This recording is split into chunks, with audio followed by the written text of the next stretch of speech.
తెలుగు సంబరాల తీయదను అలనాటి రుచుల సరికొత్త రూపం పరంపర స్వీట్స్ చావల చుట్టుముడుతుందని అనుకోలేదు. ఉగ్రవాదుల రూపంలో మృత్యు కబళిస్తుందని అస్సలు కలగనలేదు. వాళ్ళ మనసులో ఉన్నదల్లా హనీమూన్ కోసం కన్నా అందమైన కలలు. కానీ ఇంతలోనే సడన్ షాక్. నిమిషాల్లో ఉగ్రవాదులు వారిని చుట్టుముట్టారు. కనికరం లేకుండా కాల్పులు జరిపారు. నవ్వుతూ కనిపించిన భర్తల ముఖాలపై చిల్లిపడిన రక్తాన్ని చూసిన ఆ నవవధువుల పరిస్థితి ఏంటో ఒకసారి ఊహించుకుందాం. కశ్మీర్ పహల్గాం ఉగ్రదాడిలో 2 హనీమూన్ జంటలకు తీరని దుఃఖాన్ని మిగిల్చింది.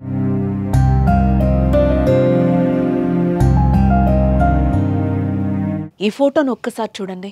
కళ్ళ వెంట నీళ్లు కాదు, రక్తం కారుతోంది. ఈ జంటకు పెళ్లై సరిగ్గా 6 రోజులే అవుతోంది. హనీమూన్ కోసం పహల్గాం వచ్చారు. వాళ్ళ ఆనందాలను సంతోషాలను ఉగ్రముఖ చిదిమేసింది. భర్తను కళ్ల ముందే కాల్చి చంపి ఆ నవవధువు నుదిట రాతను మార్చేసింది.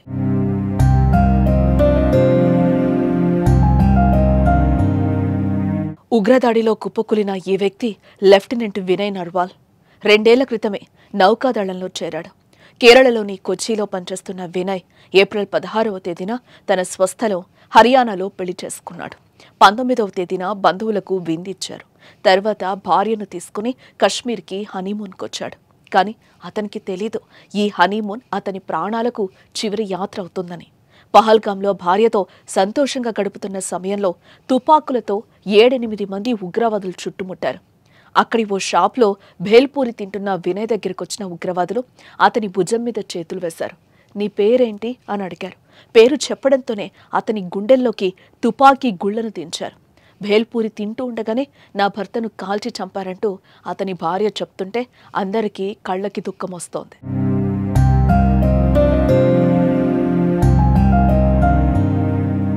వినయ్ ఓ సీనియర్ నేవీ అధికారి.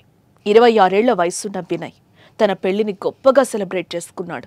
హనీమూన్ తర్వాత నేవీలోని తన మిత్రులకు పార్టీ ఇవ్వాలని అనుకున్నాడు. కానీ పెళ్లి కోసం వెళ్లిన అతను ఇప్పుడు తిరిగి రాని లోకాలకు వెళ్లడంతో నావీ బృందం కూడా తీవ్రమైన బాధలో కూరుకుపోయింది. వినయ్ కుటుంబానికి తీవ్ర సంతాపాన్ని తెలియజేసింది.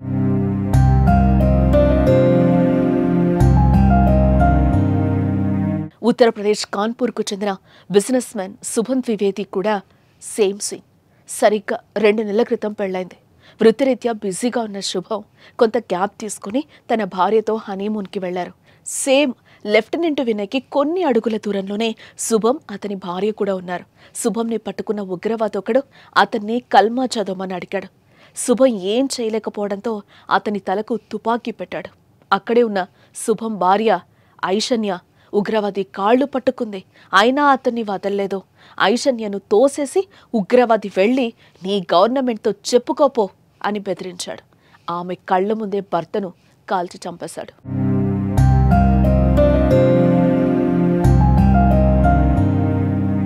ఎంబీఏ చదువుకున్న శుభం ఉత్తరప్రదేశ్ కాన్పూర్లో సిమెంట్ వ్యాపారం చేస్తున్నాడు. తండ్రి సంజయ్ ద్వివేదికి శుభం ఒక్కగానొక్క కుమారుడు. ఎంతో అల్లారుముద్దుగా పెంచుకున్నారు.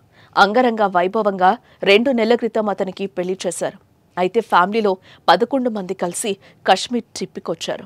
ఒక్క రోజు ముందు అంటే ఏప్రిల్ 21వ తేదీన మిగతా వాళ్లు ఇంటికి ప్రయాణమయ్యారు. శుభం అతని భార్య ఇద్దరే పహల్గాం హిల్స్ ట్రావెలింగ్ని బుక్ చేసుకున్నారు. ఏప్రిల్ 23వ తేదీన వాళ్ళు తిరిగి వెళ్లాల్సిందే. కానీ ఇంతలోనే వారిని ఉగ్ర రూపంలో మృత్యు కబళించింది.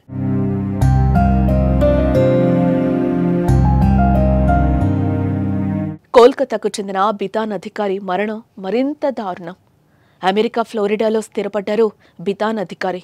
టీసీఎల్లో పనిచేస్తున్న బితన్ ఏప్రిల్ 8వ తేదీన భార్య 3 ఏళ్ల కుమారుడితో కలిసి ఇండియాకొచ్చాడు. కశ్మీర్ అందాలను తన మొత్తం కుటుంబ సభ్యులకు చూపించాలని ఈ ట్రిప్ ప్లాన్ చేసుకున్నారు.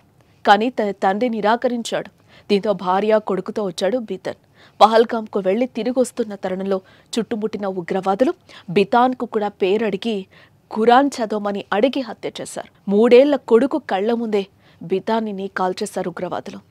వెళ్లి నీ మోదీకి చెప్పుకోపో అంటూ అతని భార్యను బెదిరించారు. రక్తపు మడుగులో కుప్పకూలిన తండ్రి శవాన్ని చూసి బితాన్ కొడుకు షాక్లో కూరుకుపోయాడు.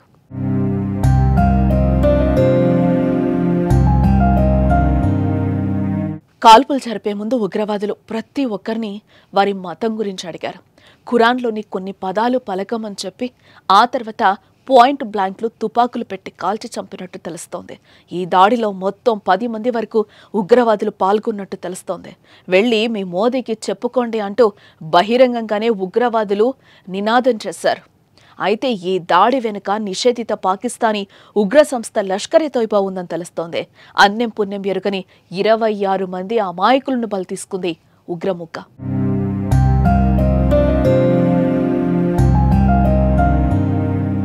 ప్రశాంతంగా ఉన్న భారతదేశంలో పహల్గాం ఘటన మరోసారి అలజడి రేపింది. రాజకీయాలకే మాత్రం సంబంధం లేని అమాయక పర్యాటకులపై దాడికి తెగబడి వారిని బలి తీసుకుంది. ఈ ఉగ్రవాదం అంతం కావాలంటే ఏం చేయాలి? కశ్మీర్లో ఉగ్రవాదాన్ని కూకటి వేళ్లతో పెకిలించి వేయలేమా? మీ అభిప్రాయం ఏంటి? ఈ స్టోరీ కింద తప్పకుండా కామెంట్ చేయండి.